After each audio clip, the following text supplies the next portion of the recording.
Vou... Espere só eu compartilhar aqui. É aquele negócio de compartilhar a tela aqui. Isso, vamos lá.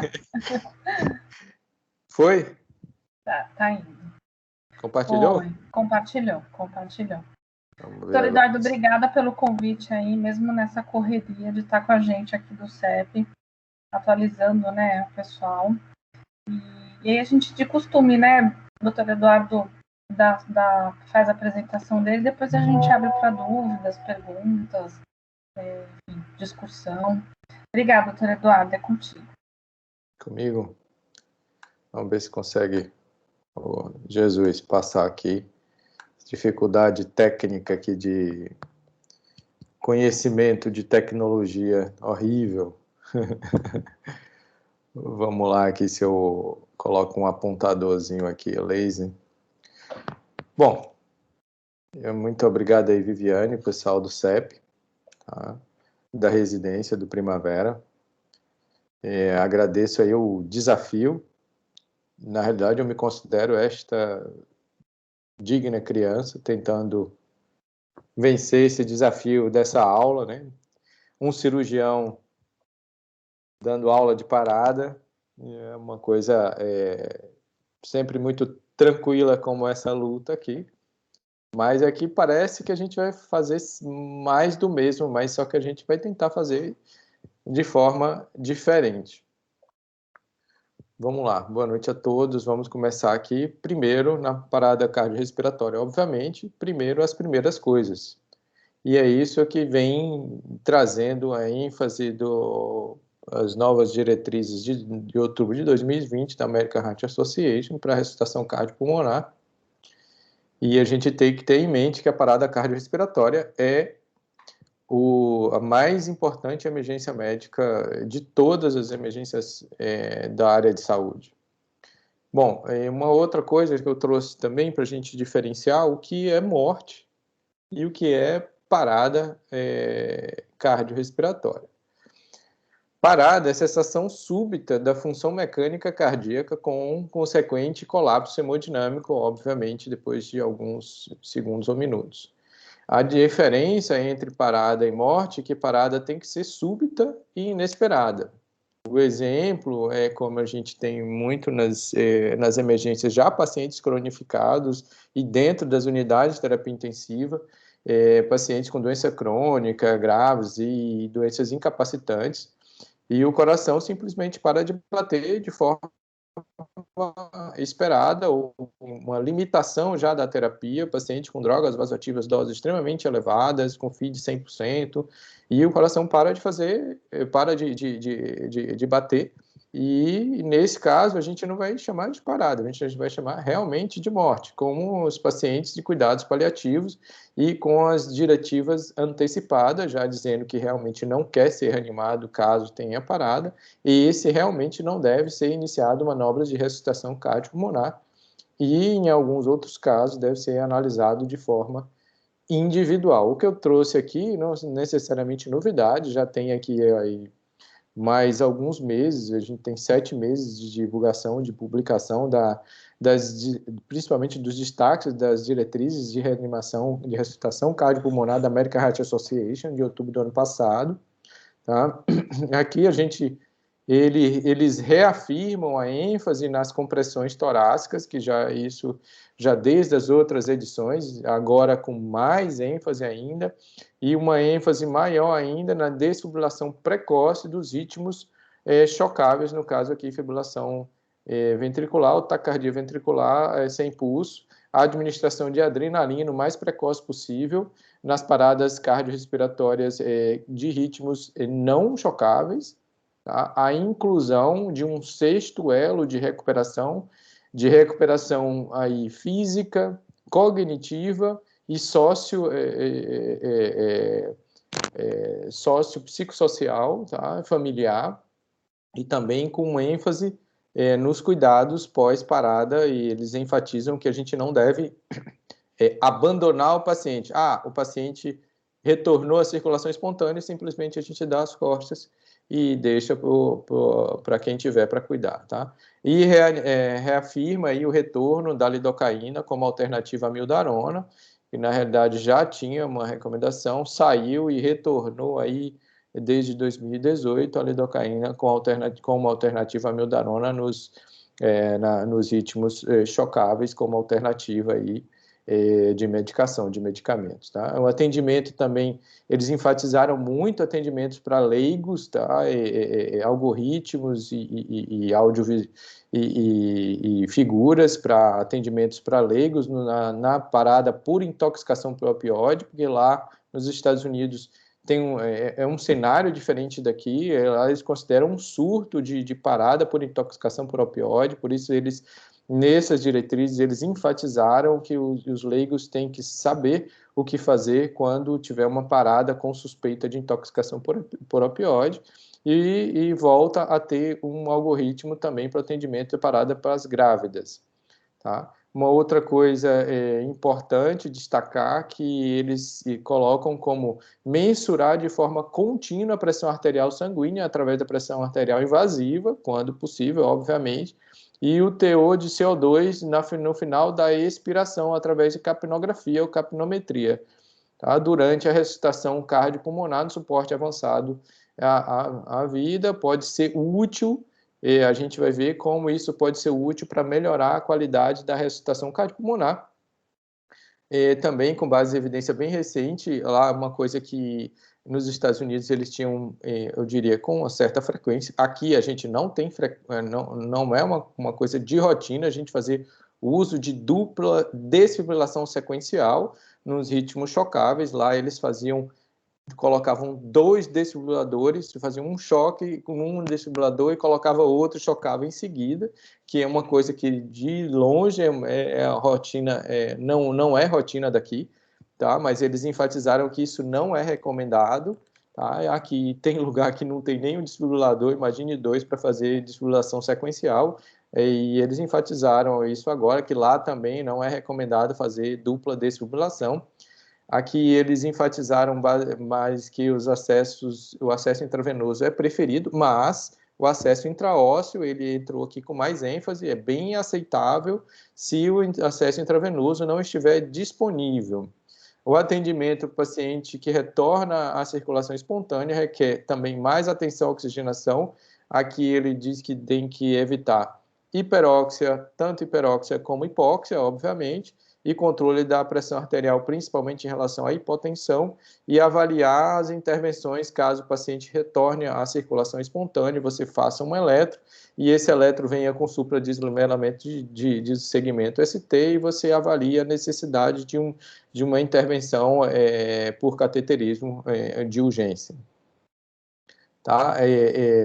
Assim, eles também dão ênfase como a reabilitação pós-parada cardiorrespiratória, continua muito tempo depois da hospitalização inicial. Os pacientes devem ter uma avaliação e os suportes formais das suas necessidades físicas, cognitivas e psicossociais. Aí entra a família junto, eles criam um novo elo, o elo de sobrevida, um elo que entra a família para a reabilitação.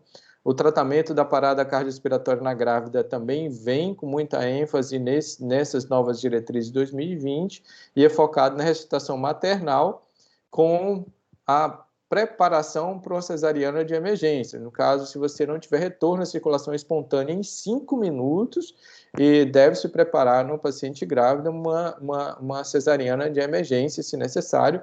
Obviamente, se tiver um local adequado, com um neonatologista, para também tentar salvar o bebê e melhorar a chance de ressuscitação da mãe. Então, na reanimação materna, com 5 minutos, se não retorno à circulação espontânea com reanimação adequada, pensar numa cesariana de emergência. Bom,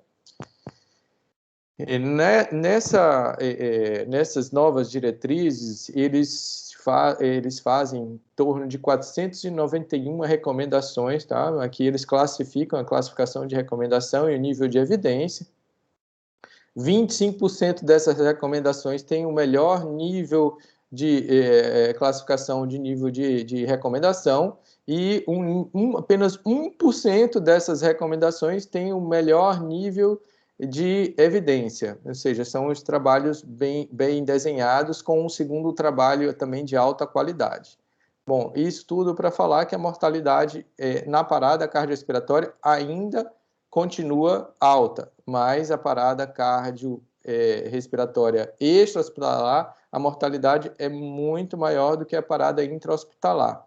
Então, a gente tem que sempre lembrar que nível A de evidência na parada cardiorrespiratória, na ressuscitação cardiopulmonar, a massagem cardíaca externa, ela vem com força, ela é nível A, e a desfibrilação precoce de ritmos chocáveis também tem nível A. Então, isso tudo que é nível A, a gente precisa saber fazer e saber fazer bem. Então, isso é que a gente vai entrar no enfoque e repetir inúmeras vezes aqui como fazer da melhor forma essas duas intervenções para que a gente tenha um melhor resultado e reduza essa mortalidade.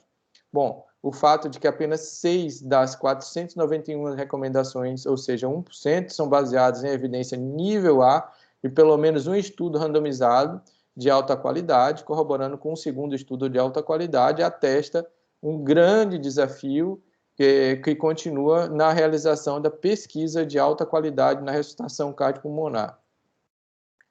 Bom, depois de avaliar por que esses níveis de evidência e de recomendação todos não têm um nível elevado, tanto de evidência ou de recomendação, e mesmo assim eles puseram como um novo elo, um sexto elo, que é o de recuperação, quer dizer, pós-retorno à circulação espontânea. Por isso foi adicionado o sexto elo da cadeia de sobrevivência, tanto na parada intra-hospitalar como na parada extra-hospitalar.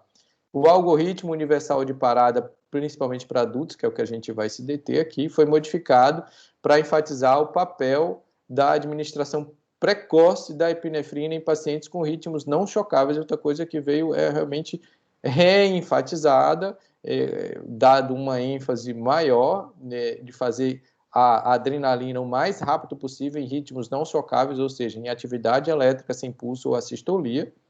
O algoritmo de cuidados pós-PCR foi atualizado para enfatizar a necessidade de evitar hiperóxia, hipóxia e hipotensão. Então, quando o paciente retorna à circulação espontânea após uma PCR, a gente deve evitar principalmente essas três situações. Um novo diagrama foi também direcionado para orientar sobre o neuroprognóstico. Isso aqui é bem complicado, eu vou passar um slide bem complicado, mas é óbvio que a gente deve ter o auxílio e convidar o nosso colega neurologista para acompanhar em conjunto.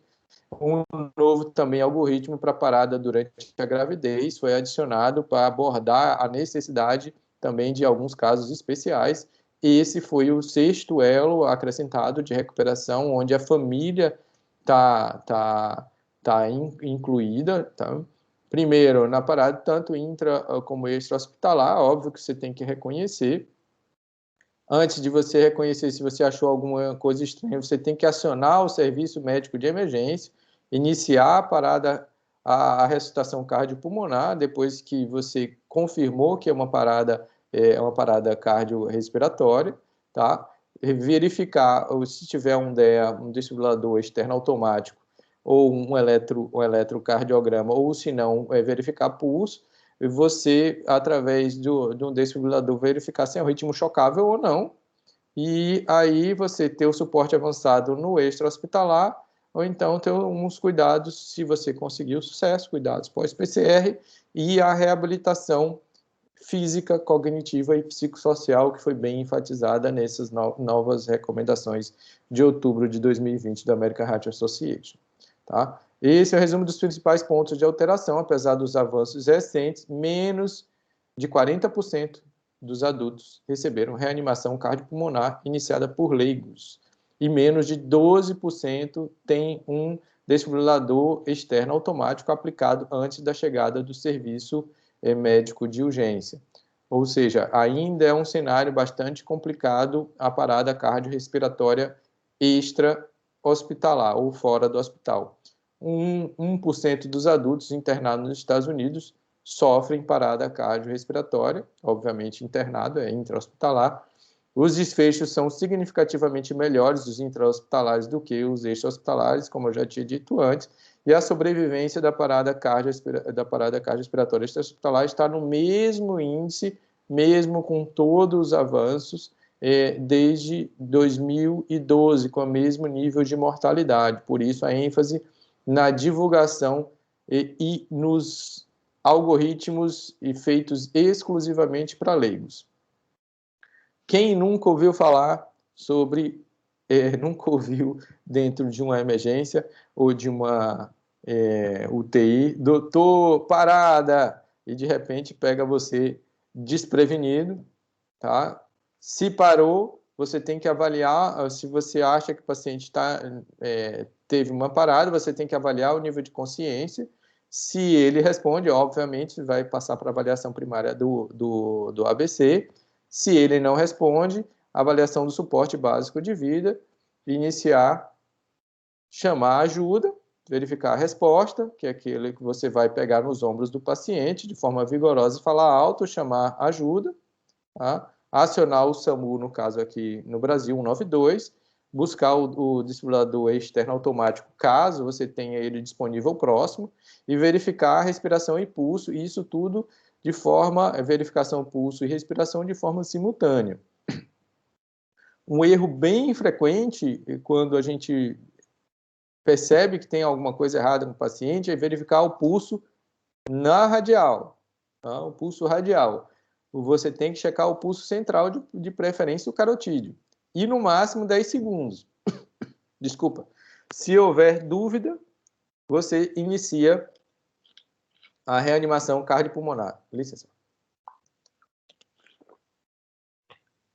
Se parou, o que fazer? Bom, se o paciente tem pulso e respira, você vai avaliar o ABC. Se o paciente tem pulso e não respira, obviamente ele não está parado, você tem que ventilar.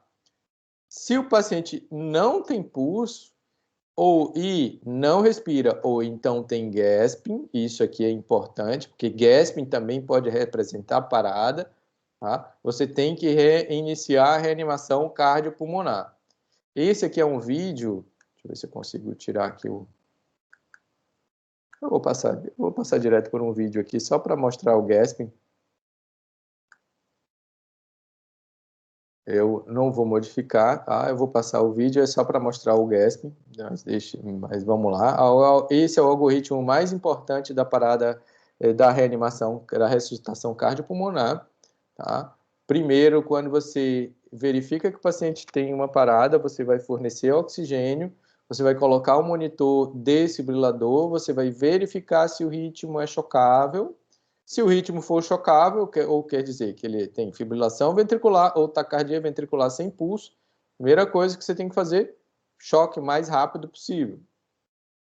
Depois do choque, você faz a ressuscitação, a reanimação cardiopulmonar por 2 minutos, tenta acesso intravenoso ou intraósseo, verifica de novo depois de 2 minutos se o ritmo é chocável, se sim, novo choque, seguido de ressuscitação cardiopulmonar e adrenalina a cada 3 a 5 minutos e considerar a via aérea avançada depois, já no segundo ciclo de reanimação com capnografia. Mesmo assim, você não conseguiu restabelecer pulso, você vai verificar se o ritmo é chocável novamente. Se o ritmo for chocável, chocar e reanimar. Aqui você já vai no terceiro ciclo de reanimação, você vai considerar uma arritmia refratária aos choques, tá? E uma parada por ritmo chocável refratário aos choques, e você aí pode fazer amiodarona ou lidocaína e tentar ver se consegue achar causas reversíveis.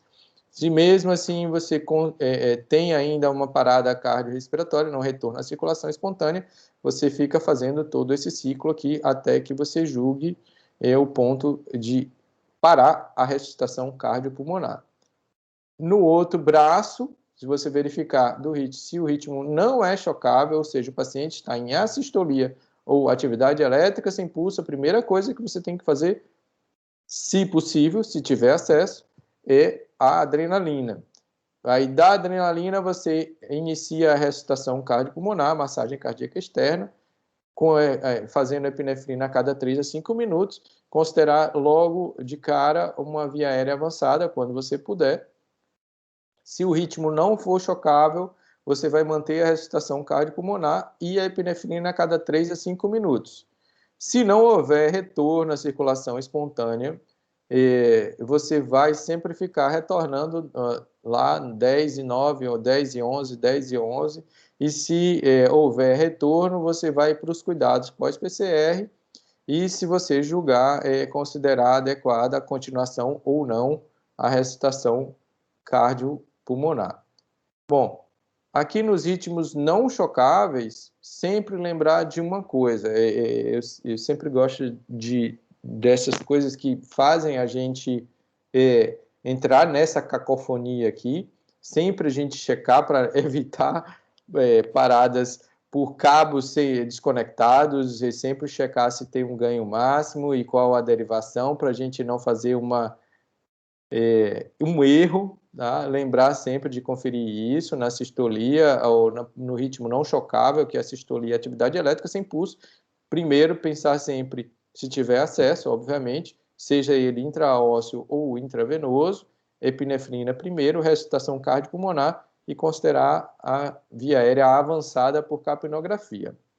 Nos ritmos não chocáveis, principalmente na atividade elétrica sem pulso, a gente tem que verificar sempre as causas reversíveis, como hipovolemia, hipóxia, que é uma coisa que acontece com muita frequência atualmente na pandemia, tá? Acidose metabólica importante, hipocalemia ou hipercalemia importante, hipotermia, que aqui acontece com pouca frequência, tá? Pneumotórax hipertensivo, tamponamento cardíaco por derrame pericárdico, importante, intoxicação exógena, trombose coronariana, infarto e trombose da artéria pulmonar maciça.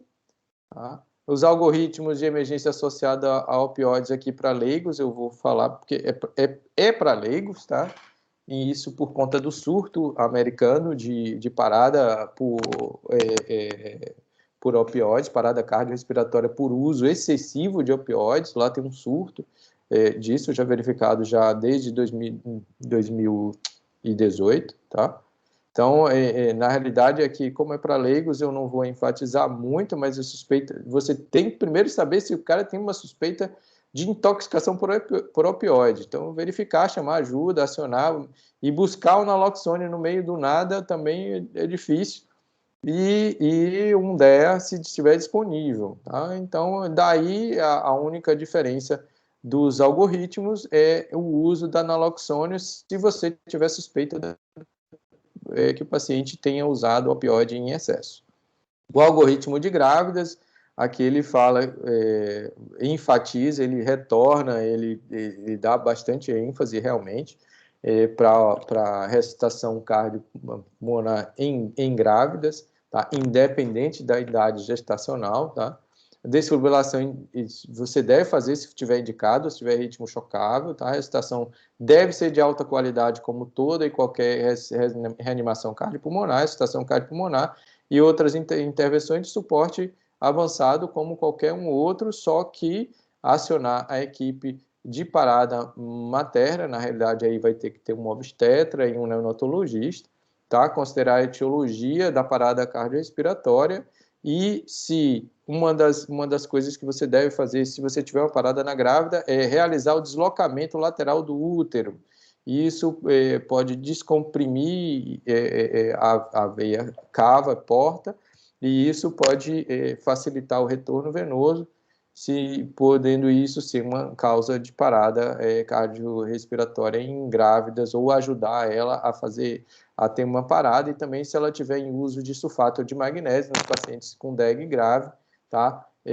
Você deve suspender imediatamente a infusão de sulfato de magnésio e fazer o gluconato, o cloreto de cálcio ou gluconato de cálcio imediatamente. Então, a gente vai avaliar o deslocamento do útero, e se ela estiver fazendo o sulfato de magnésio, quer dizer, sendo sulfatada, você parar imediatamente, fazer a reanimação, e se em 5 minutos não houver retorno à circulação espontânea, obviamente você deve considerar uma cesariana de emergência.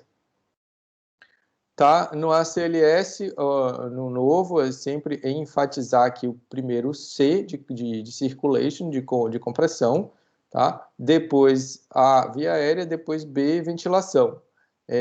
O que ele enfatiza, e tudo isso a gente tem que saber fazer e saber fazer bem, principalmente as compressões. Primeiro, as primeiras coisas, no caso, na grande maioria das paradas, você começar com as compressões. Por que parou? Parou porque nem toda parada é igual, principalmente na extra-hospitalar, na parada extra-hospitalar, já no intra-hospitalar já é uma coisa mais homogênea. Por exemplo, um infarto ou um trauma, você sempre vai começar como causa de parada, você sempre vai começar com o circulation, com C, com compressões, depois você vai verificar a via aérea, depois a ventilação. Já se no caso tiver a possibilidade de afogamento, inalação de fumaça, ou até um edema agudo de pulmão, você deve primeiro priorizar a via aérea, a ventilação, e depois iniciar as compressões. Falando um pouco de fisiopatologia rapidamente, né? A PCR é dividida principalmente em 3 fases. Nos primeiros 4 minutos é uma fase elétrica. Aqui citando o exemplo para a gente ter uma forma prática, o paciente tem um infarto agudo do miocárdio, entra numa fibrilação ventricular. Na fase elétrica, o primeiro que você tem que fazer, obviamente, se é um ritmo chocável, você vai desfibrilar, chocar o paciente. Na segunda fase, que é a fase hemodinâmica, que a partir do 4º minuto, aí a mortalidade já aumenta, você já tem uma hipotensão severa, aí você tem que compensar isso com compressões torácicas de alta qualidade, e depois dos 10 minutos, aí o desfecho já é pior, já é a fase metabólica, você tem que priorizar perfusão, lactato, você tem perfusão muito ruim, hiperlactatemia e acidose importante. A forma de você fazer compressões de alta qualidade, vou repetir várias vezes, você tem que saber fazer muito bem. Uma das únicas evidências nível A de benefício na parada cardiorrespiratória, que são as compressões torácicas de alta qualidade. Se a parada for intra-hospitalar, lembrar sempre, isso aqui é uma dica importante, de botar a prancha rígida, porque você vai massagear o indivíduo e não o colchão. Você deve entrelaçar os dedos, botar a mão mais forte por baixo, esticar bem os cotovelos e movimentar a região lombar, tá? O paciente tem que estar em decúbito dorsal horizontal, em uma superfície rígida, as mãos têm que estar no externo, na linha intermamilar. Você deve comprimir com uma força aproximadamente, de uma compressão de aproximadamente 5 a 6 centímetros, com uma velocidade de 100 a 120 compressões por minuto, e aguardar o retorno desses 5 a 6 centímetros que você comprimiu. Tem que minimizar ao máximo as interrupções das compressões, evitar ventilação excessiva. Isso vai aumentar retorno venoso, aumentar a pressão intratorácica e dificultar a reanimação cardiorrespiratória, a ressuscitação cardiorrespiratória. Alternar o responsável pelas compressões, obviamente, por cansaço a cada 2 minutos. Antes, se houver cansaço antes dos 2 minutos, a pessoa que é responsável pela compressão tem que sair se ela se sentir cansada, que a compressão não está sendo efetiva.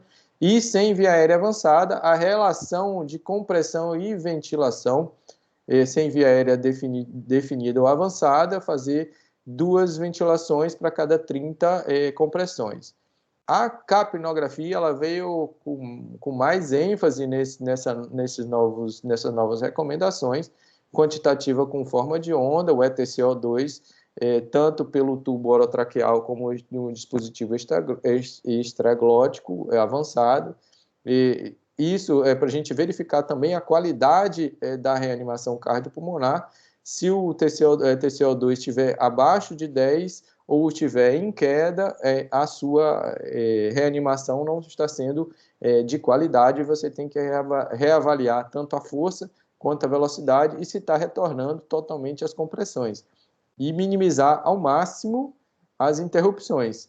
Aqui a bomba torácica, que são as compressões, ela vai substituir a bomba cardíaca enquanto ela estiver sem efetividade. Aqui é uma explicação por que você deve minimizar as compressões torácicas e minimizar a interrupção das compressões torácicas, porque você leva aproximadamente 15 compressões para atingir o mesmo volume de sangue ejetado pela aorta. Aqui foi verificado o volume de sangue ejetado pela aorta e a pressão. Então, você demora, pelo menos aqui no paciente com fibrilação ventricular, durante 15 compressões, durante a primeira, segunda, terceira, quarta, até a 15ª compressão, você tem um volume sistólico adequado, um volume de injeção de sangue que passa pela aorta adequado. Então, se você minimiza, se você interrompe, você volta para cá para conseguir ter um fluxo sanguíneo adequado novamente, você demora aproximadamente 15 compressões, 15 compressões, tá? Então, a capnografia que ela vem com mais força, com mais ênfase na parada, na reanimação, para a gente verificar tanto a qualidade quanto o retorno à circulação espontânea.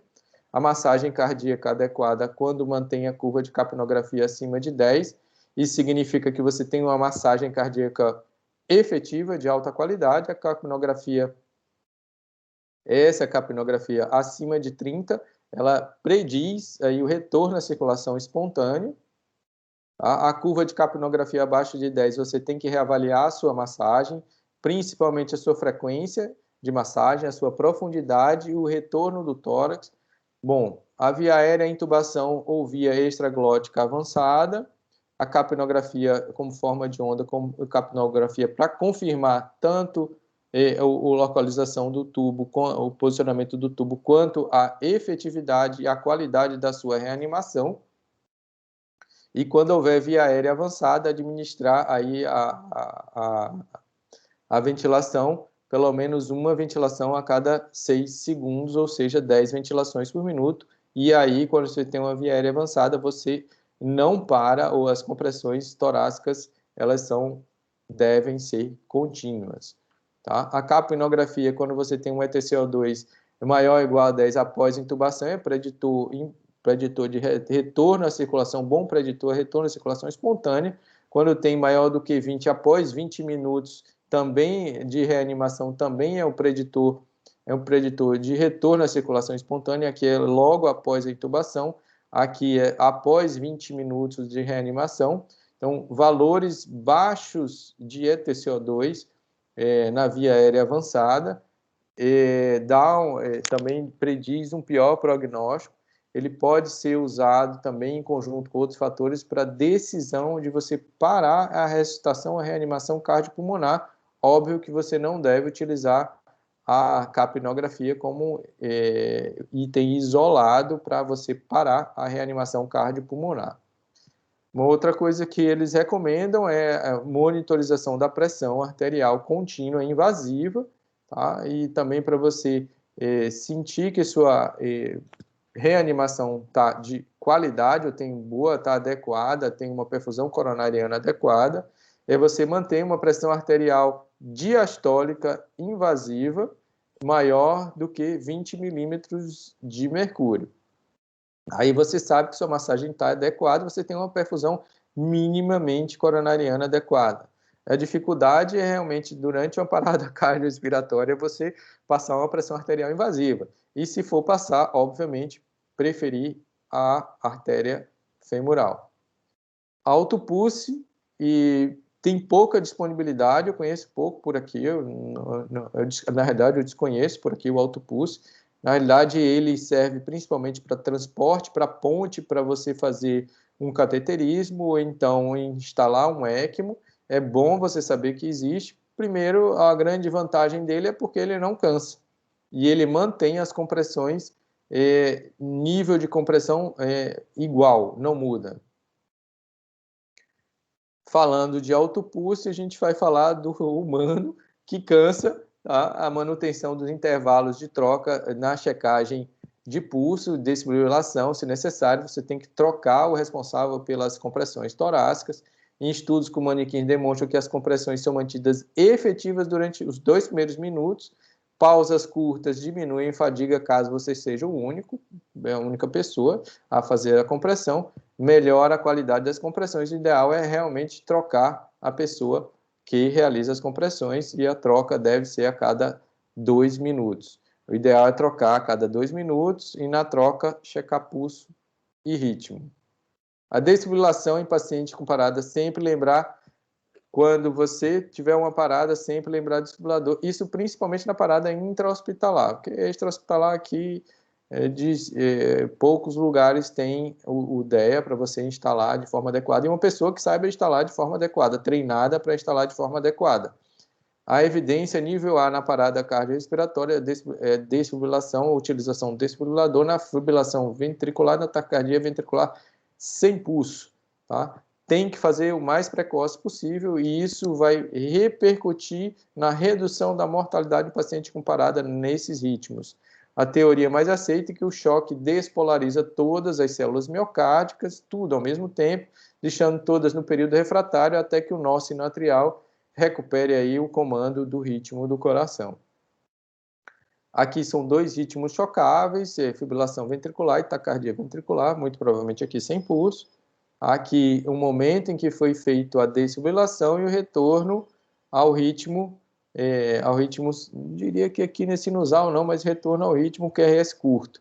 Atividade elétrica sem pulso e na sistolia, uma coisa importante a gente falar, o choque não tem nenhum benefício.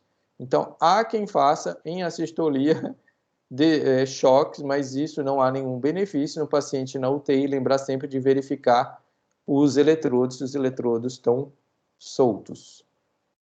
As doses e as posições das pás, no bifásico, em média, 120 a 200 joules, o choque, no monofásico, 360.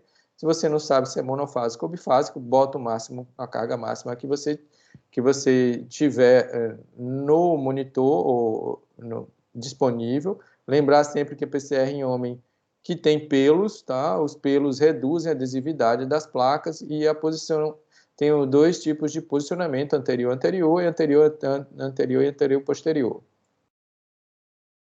Bom, no choque bifásico, o retorno à circulação espontânea é maior do que o monofásico.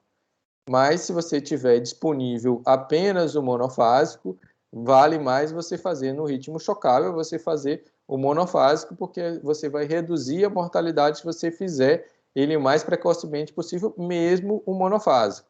Então, você vai repetindo, você primeiro 120 a 200 joules, e depois você continua fazendo o máximo, as subsequentes de 200 joules, caso seja necessário, na reanimação cardiopulmonar do ritmo chocável. Aqui é para a gente saber também da probabilidade de sobrevida, tá? Em relação ao tempo de resposta da reanimação cardiopulmonar. Se você tem uma resposta, uma reanimação cardiopulmonar efetiva até os 4 minutos, você tem uma sobrevida razoável, com 2 minutos mais que 40%, com 4 minutos aí você vai em torno de 20%, em torno de mais de 10 minutos sem resposta, você tem aí abaixo de 10% de sobrevida. Então, se você faz o que você tem que fazer e avalia nos primeiros 4 minutos, a chance de sobrevida do paciente é muito maior. Ventilação, como é que a gente vai fazer? Máscara, ambu e reservatório. Na PCR, o paciente sem via aérea avançada, na parada extra-hospitalar, admite apenas compressões torácicas sem você fazer a ventilação adequada. Na parada intra-hospitalar, ventilar o paciente sempre, tá? Tem as 2 formas de você fazer. Tá? Aqui parece cansar menos, tá? E ser mais efetivo em acoplar a máscara à face, tá? A interface. Tá? E na parada cardiorrespiratória, sempre lembrar do motivo por afogamento, inalação de fumaça e hipoxemia. Ventilar vai ser mais importante do que as compressões, mas você não deve esquecer das compressões, mas sempre lembrar de que primeiro você tem que ventilar. Seja ele sem a via aérea avançada, mas você tem que ventilar. Sem a via aérea avançada, a relação de compressão, volto aqui a dizer, 30/2, tá? Evitar ventilação excessiva, você pode reduzir o retorno venoso por aumentar a pressão intratorácica. Na via aérea avançada, você faz 10 ventilações por minuto, ou seja, uma a cada 6 segundos. Tá? E você deve comprimir o ambu 1/3 do volume dele e manter um fluxo de O2 em torno de 10, 12, 15 litros por minuto. E o tempo de compressão do ambu deve ser aproximadamente 1 segundo e deixar ele retornar sozinho. Alguns erros importantes que normalmente a gente comete, como é uma emergência, você tem que tomar decisões extremamente rápidas. Os grandes erros na sala de emergência quando se reconhece uma parada cardiorrespiratória primeiro, você pensar em ter que intubar. Segundo, você tentar um acesso a qualquer custo. Então, você para de fazer as compressões para tentar um acesso venoso. Sempre lembrar que, primeiro, as primeiras coisas, que as mais importantes e as que têm melhor nível de evidência, e as únicas medidas que têm evidência nível A são as compressões torácicas e a desfibrilação precoce em ritmo chocável. Os acessos no suporte avançado à vida, na reanimação cardio ou na ressuscitação cardiopulmonar, primeiro você deve tentar primeiro fazer as compressões torácicas, depois do primeiro ciclo, você deve tentar um acesso venoso periférico, após uma tentativa sem sucesso, se você tiver o dispositivo para acesso intraósseo, ele tem já um nível de evidência razoável e recomendação também.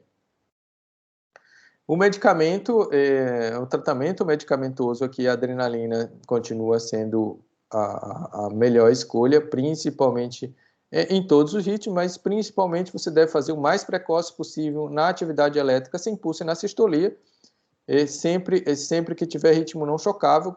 Primeiro, o que você vai ter que fazer o mais precoce possível é a adrenalina na dose de 1 mg, que habitualmente é uma ampola, a cada 3 a 5 minutos, na FVTV, na fibrilação ventricular e taquicardia ventricular sem pulso, após desfibrilações falharem. Na realidade, na segunda desfibrilação, você já pode fazer no segundo ciclo de ressuscitação de compressões torácicas, já pode fazer a epinefrina. Não há benefício em fazer a adrenalina em menos tempo, ou seja, de minuto em minuto, e com doses maiores, 3 ou 4 ampolas. Então, se não há nenhum benefício, você não deve fazer. A vasopressina já foi recomendada em edições anteriores, mas já não é mais recomendada. O uso de adrenalina, ela teve um retorno maior à circulação espontânea, porém, teve mais sequelas do que o placebo, sequelas neurológicas do que o placebo nesse estudo. O tratamento também medicamentoso, a amiodarona, você faz em ritmos chocáveis, refratários ao choque, a primeira dose, e também depois da primeira dose de adrenalina, mantém o ritmo FV ou TV sem pulso. Você pode fazer já depois da primeira dose da adrenalina, depois do segundo ciclo de compressões torácicas de 2 minutos, você faz a terceira, 300 mg de amiodarona, depois, mais uma vez, choque e reanimação, ressuscitação com compressões torácicas. Depois disso, mantém o ritmo chocável, você faz mais 150 mg em bolos, e sempre na fibrilação ventricular e taquicardia ventricular consideradas refratárias. Tá? Bom, aqui um estudo muito novo, recente, de 20 e poucos anos atrás, já falando a favor da amiodarona em relação ao placebo, em fibrilação ventricular em paradas cardíacas extra-hospitalares. Aqui, de todos os pacientes, a mortalidade foi menor, tá? A retorno à circulação espontânea foi bem maior do que o placebo. Então, desde esse grande estudo de 20 e poucos anos atrás, a amiodarona já tem sua recomendação em ritmo chocável, em parada tanto intra como extra-hospitalar. A lidocaína ganhou força desde 2018, mas nessa recomendação também de 2020 ganhou mais ênfase, e ela pode substituir a amiodarona.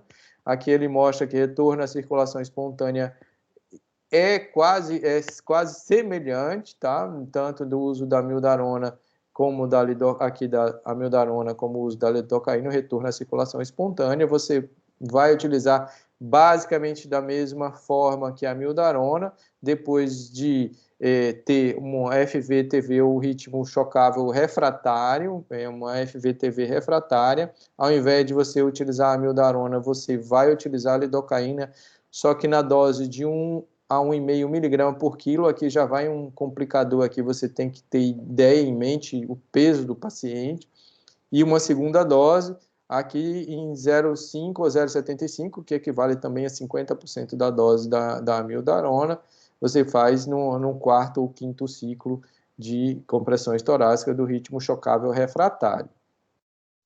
Tratamento medicamentoso, ainda alguns a gente faz bicarbonato de sódio demais, a gente usa mais do que deve, a gente deve usar apenas na parada por hipercalemia e também por intoxicação por amitriptilina, para evitar danos ao paciente. Obviamente aqui é uma fístula, tá? No paciente nefropata, então você vai pensar que ele teve uma parada no paciente nefropata em diálise, que ele tenha parada por hipercalemia, é um dos indicativos que podem levar a gente a fazer essa dose de 1 mEq por quilo, 1 ml por quilo do bicarbonato a 8,4%. Apareceu aí o trombolítico também desde 2018, essa recomendação também foi enfatizada aqui em 2020, tá? Não usar na parada cardiorrespiratória em geral, é recomendação 2A, só se você houver uma alta suspeição para tromboembolismo pulmonar, você deve fazer alteplase, se você tiver, na dose de 100 miligramas, e aí, se você tiver alta suspeição e se você fizer o alteplase, você tem que manter as compressões torácicas por 60 a 90 minutos. A recomendação de fazer trombolítico, até trombectomia percutânea, ou embolia cirúrgica, ou embolectomia cirúrgica. Tá? Aqui é apenas uma reflexão sobre se você vai intubar ou não intubar o paciente. Aqui é um dos trabalhos que assim, mostra que pacientes que não foram intubados com uma ressuscitação cardiopulmonar e que sobreviveram, eles sobreviveram mais os que não foram intubados, mas que foram ventilados. Veja só, entubado não significa que não seja ventilado. Ele foi ventilado com máscara, ambu e bolsa reservatório, e com O2, tá? Então, se você tem uma ventilação efetiva com uma via aérea, ou então com a ventilação com bolsa máscara, não é necessário, não é extremamente necessário que você intube esse paciente, porque o procedimento de intubação, normalmente você cessa as compressões, então você pode piorar o prognóstico do paciente, você vai parar para intubar, principalmente se o médico que estiver reanimando ou que for intubar não for experiente. Uma das únicas evidências nível A na PCR são as compressões, então se você for intubar, obviamente, na grande maioria das vezes você cessa as compressões, e por isso a gente tem que mudar o nosso mindset de intubar primeiro, para compressões torácicas primeiro. Portanto, só intubar quando o paciente não estiver ventilando e sem expansibilidade torácica visível. Se você tiver uma ventilação efetiva com bolsa máscara, mantenha. Dispositivo supraglótico, não perder tempo de intubar, isso aqui pode facilitar você ventilar o paciente. Número 4 aqui, para o paciente até 70 quilos, número 5, paciente até 100 quilos, falando em pacientes adultos, tá? Combitube aqui também pode facilitar a vida da gente. Não tem em todos os serviços, mas isso pode ser utilizado. Ele também recomenda esse dispositivo supraglótico, e também ambu, bolsa, máscara como ventilação, tá? A via aérea avançada, entre via aérea avançada ou dispositivo extraglótico, sempre após a gente conseguir via aérea avançada, não interromper as ventilações, não, as compressões para ventilar, e o ritmo deve ser, quando você tem via aérea avançada, 10 ventilações por minuto. A intubação ou via extraglótica, E capnografia de forma de onda ela é recomendada para confirmar e monitorar o posicionamento do tubo endotraqueal. Quando houver uma via aérea avançada, você tem que fazer uma ventilação para cada 6 minutos. É repetitivo mesmo, mas é para isso sair daqui medular, né?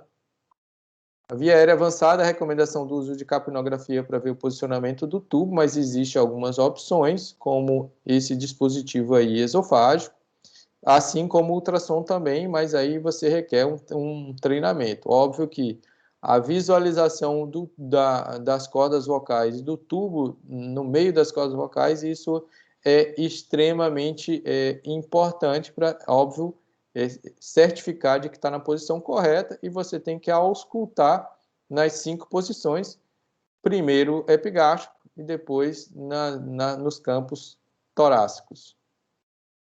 Ventilar após a via aérea avançada, você vai ventilar manual ou você vai ventilar com um ventilador assincrônico?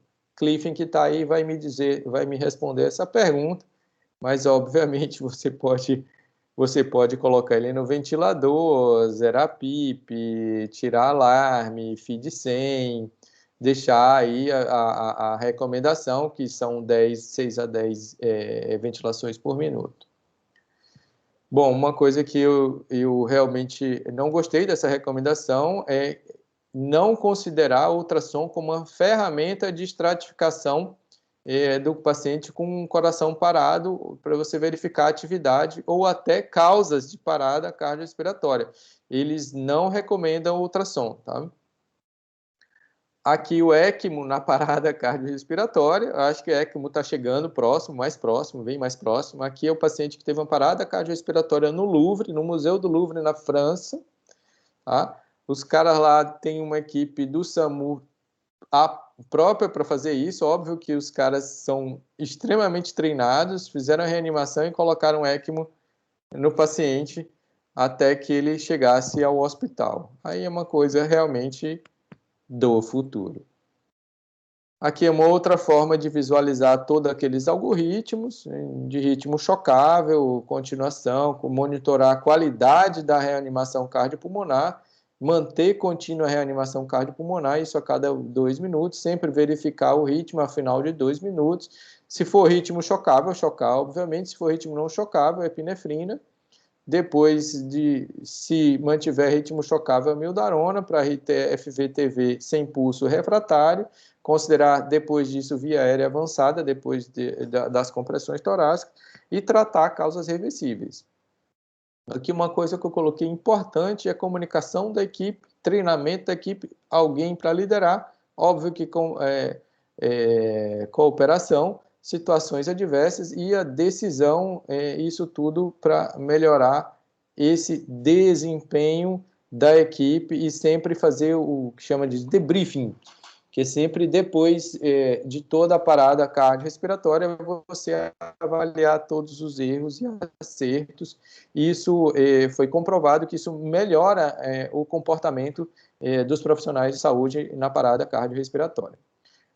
Depois retorno à circulação espontânea, que é pulso e pressão arterial, aumento abrupto do ETCO2, que tipicamente fica maior do que 40, quando você tem a capnografia, e as ondas da pressão arterial invasiva, você começa a visualizar. Bom, aqui umas considerações breves da pandemia em relação à parada cardiorrespiratória, são minhas considerações aqui, não são do ACLS, por isso eu vou passar um pouquinho mais rápido. A maior causa de parada cardiorrespiratória no paciente COVID é hipoxemia, então priorizar aí a via aérea e ventilação, óbvio não esquecer das compressões. A manobra de ressuscitação cardiopulmonar é um procedimento que gera aerossóis, então, portanto, a proteção individual para alimentação adequada deve ser enfatizada, garantir a segurança dos profissionais, isso é imprescindível, minimizar a geração de aerossóis, e o líder sempre deve verificar se todos estão paramentados. Tentar a ventilação passiva com dispositivo bolsa-máscara com reservatório conectado ao filtro EPA, vedando as vias aéreas com as 2 mãos naquela posição mostrada na figura anterior, e tão logo seja possível realizar a intubação endotraqueal, realizar e deve-se interromper as compressões torácicas durante a laringoscopia e intubação para minimizar a geração de aerosóis. E quando você faz compressão, você vai fazer com que o paciente vai expelir ar e aerosol também. Então, você deve interromper, na intubação do paciente com COVID, interromper a compressão torácica. Recomenda-se que a intubação seja feita pelo médico mais experiente, obviamente. Segurança do paciente primeiro, mas mais importante tem sido a recomendação que a proteção dos profissionais, porque eles são importantes e fazem uma falta tremenda. Equipes cansadas, extenuadas e com muitas faltas por doença. Outra opinião minha sobre a ressuscitação cardiopulmonar e a utilização do ultrassom, tem um protocolo CASA aqui muito legal sobre verificação de tamponamento cardíaco, strain de coração direito, tá? E verificação de atividade cardíaca, ou seja, implementação, ou você verificar se tem parada cardiorrespiratória. Aqui você vê um tamponamento cardíaco. Aqui você vê a obstrução por tromboembolismo pulmonar. Aqui você pode ver líquido na cavidade abdominal, aqui bexiga, cavidade abdominal cheia de líquido. Então você pode ver que o paciente também está hipovolêmico por conta disso.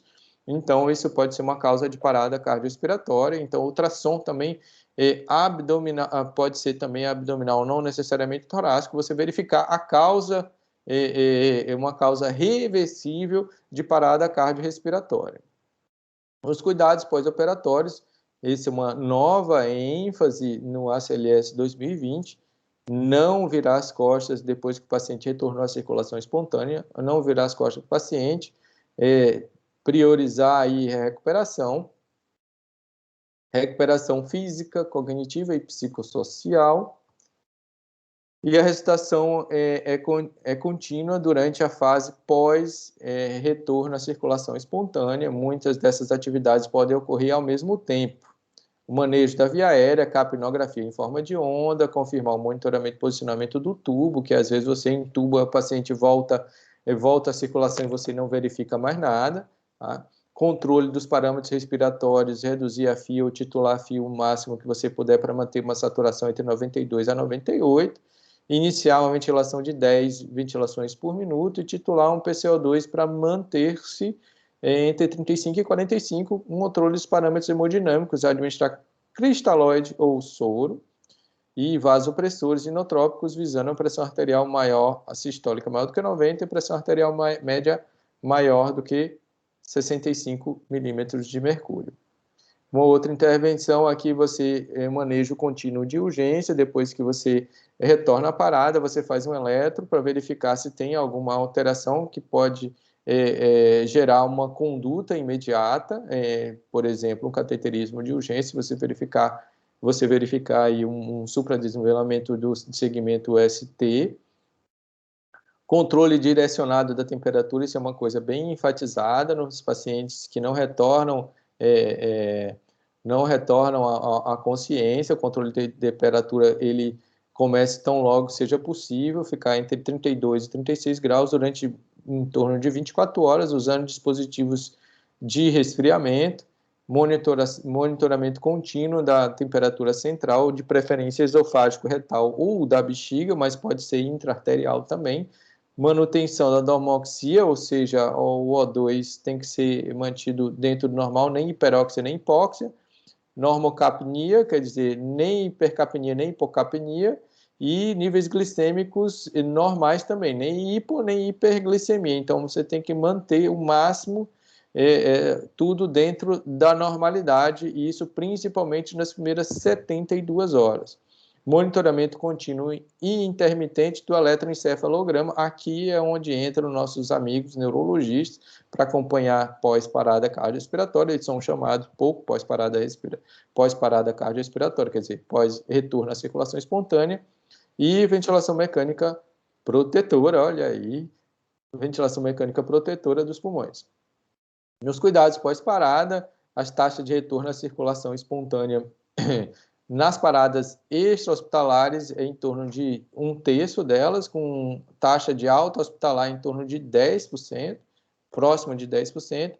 No retorno à circulação espontânea, na parada cardiorrespiratória, o retorno à circulação espontânea é em torno de 2/3 dos pacientes que têm parada cardiorrespiratória, com alta hospitalar em torno de 40%.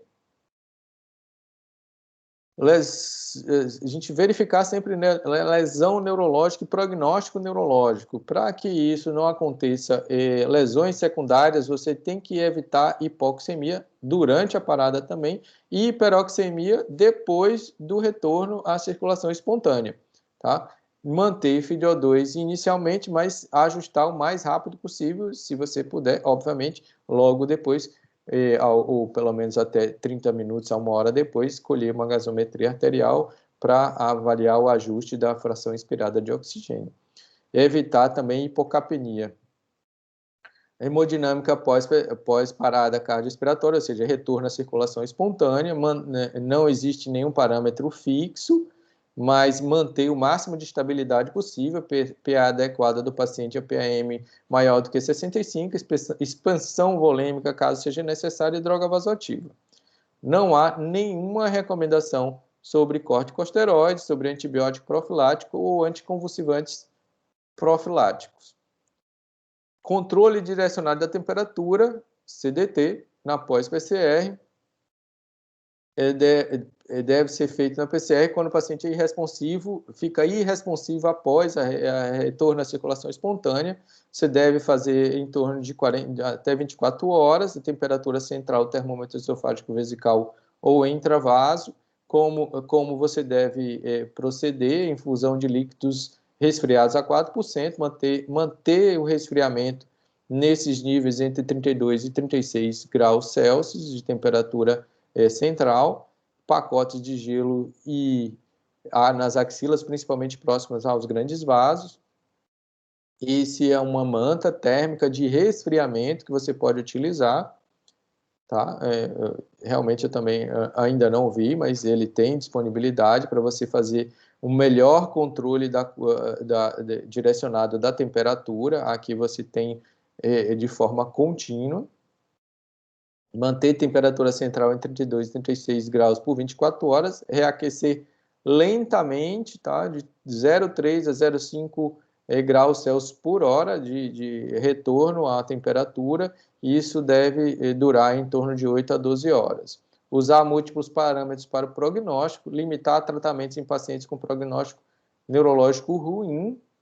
Aí, para a gente facilitar a nossa estratificação de prognóstico neurológico, a gente verificar a pupilometria ou reflexo pupilar ausente em até 72 horas após o retorno à circulação espontânea. Isso realmente aí, muito possivelmente, entrou em morte cefálica por encefalopatia hipóxica isquêmica, e a ausência de reflexo corneano também, córneo palpebral, maior do que 72 horas após o retorno à circulação espontânea, mioclonias com até 96 horas do evento de retorno à circulação espontânea, e status mioclônicos até 72 horas, eventos, quer dizer, episódicos e aqui contínuos, mioclonias contínuas até 72, nas primeiras 72 horas, isso dá um mau prognóstico neurológico.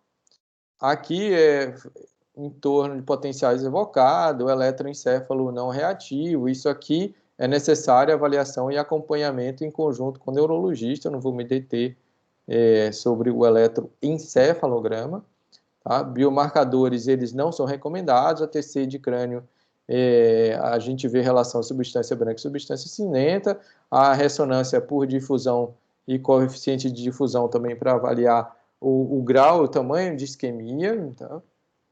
E aqui é como você faz essa abordagem para você ter um neuroprognóstico multimodal, aquilo tudo que eu falei anteriormente, tomografia, ressonância, aquecimento, reaquecimento, e verificar pupilas, reflexo pupilar, reflexo corneano, e os potenciais evocados, e eletroencefalo, tudo isso de retorno à circulação espontânea no tempo até 72 horas para você avaliar o prognóstico do paciente.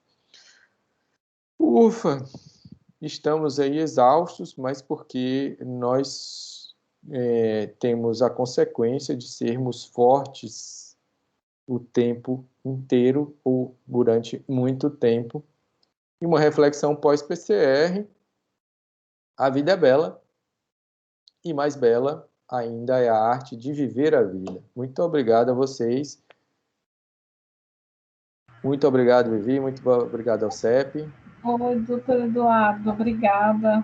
Sim, falando de um tema, vamos dizer assim, importante, né, mas que precisa ser muito bem conduzido e fechar aí com a beleza da vida e a gente poder vivê-la é bem ressignificante mesmo, assim. Obrigada mesmo. Uma aula bem completa mesmo. Surpreendeu, né? Falou até um pouquinho dos cuidados pós-PCR aí. Obrigada, doutor Eduardo. E aí a gente abre para perguntas, para discussões, para dúvidas. A gente tem um tempinho aí. Quem tiver microfone, puder abrir o microfone e falar, se não pode pôr no chat, eu leio aqui para você. Ok.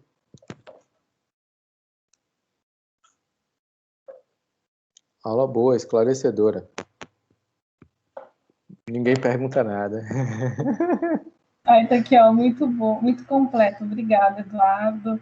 A doutora Josi é nossa parceiraça também, está sempre aqui com a gente. Fique à vontade, doutora Josi. Boa noite. Eduardo, parabéns pela aula, obrigada. É um tema super objetivo e, por isso, muito árido, né? É uma coisa que a gente não para se atualizar, a não ser que a gente faça o ACLS, a gente não se atualiza. E aí, confesso que, para mim mesmo, já houve muita novidade. Excelente. Não tenho nem perguntas. Eu achei que você ia me fazer uma pegadinha, uma perguntinha boa. Obrigado, Júlio. Muito bom. Obrigada.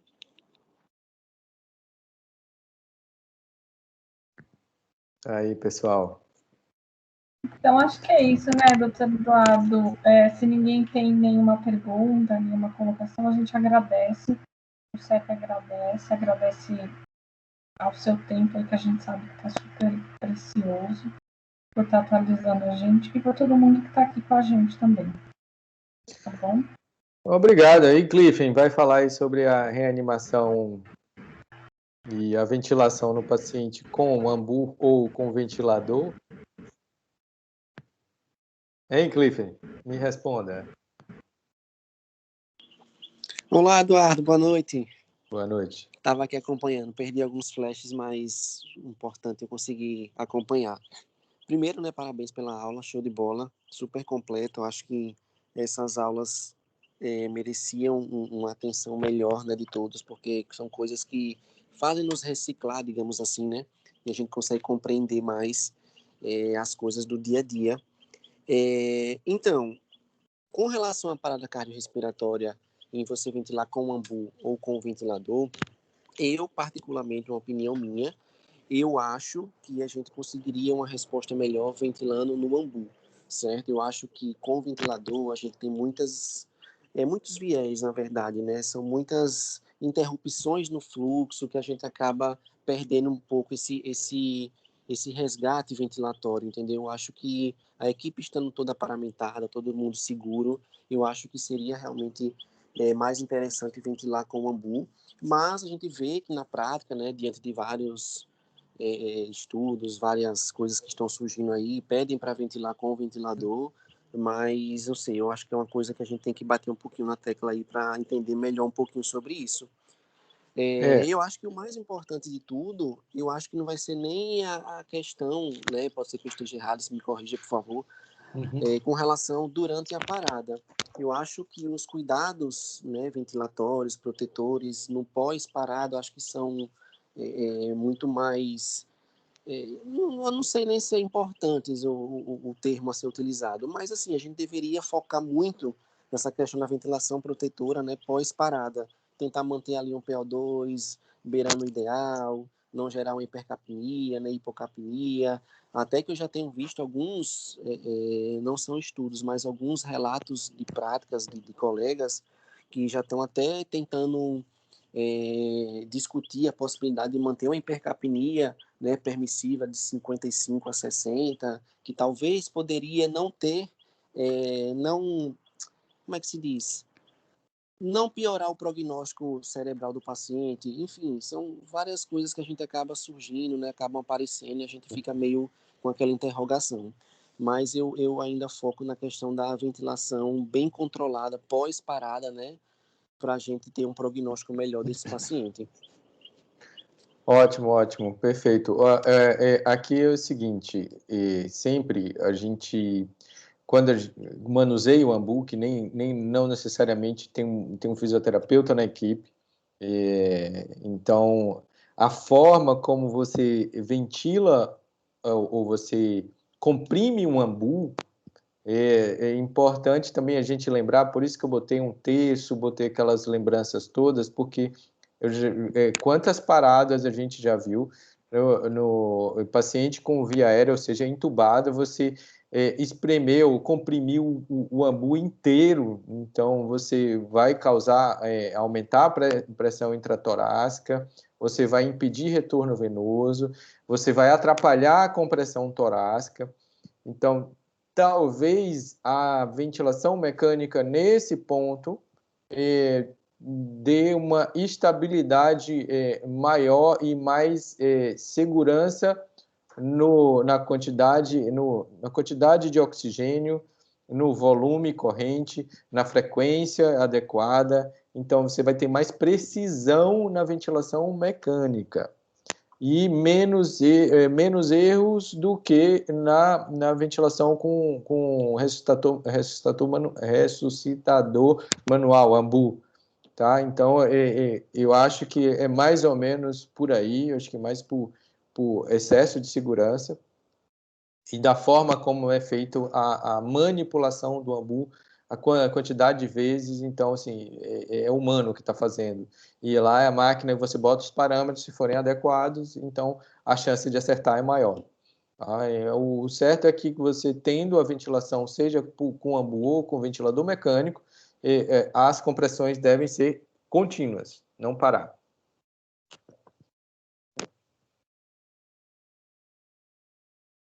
Ok? Sim, tranquilo.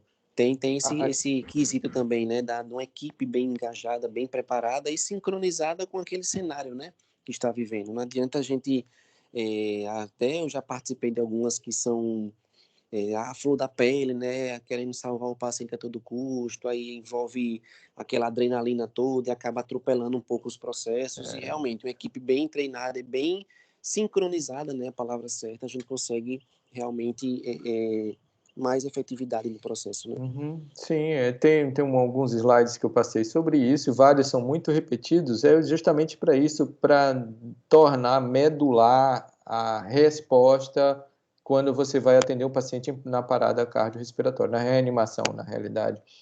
Você falou de ventilação protetora pós, eu acho isso excelente, é uma das coisas que a gente habitualmente faz, coloca qualquer parâmetro, bota feed 100, esquece e depois a gente nem reavalia, né? Principalmente nas emergências. Na UTI a gente já é mais calejado em remanejar e ajustar parâmetros da ventilação mecânica. E é um ambiente mais controlado do que as emergências, né? Sim, com certeza. É uma coisa que você falou muito, foi com relação àquilo de você não dar as costas ao paciente, né, pós-parada. Porque eu acho que aquele paciente, naquele momento, principalmente nas primeiras horas pós a parada, né, são pacientes que merecem toda uma atenção, né? E todas as pessoas que estão ali cuidando daquele paciente. Sei que é difícil no andar de emergência, talvez numa enfermaria, sei lá, caso tenha, né, esse paciente ventilado na enfermaria, bem diferente do UTI, né, que a equipe está ali bem próxima.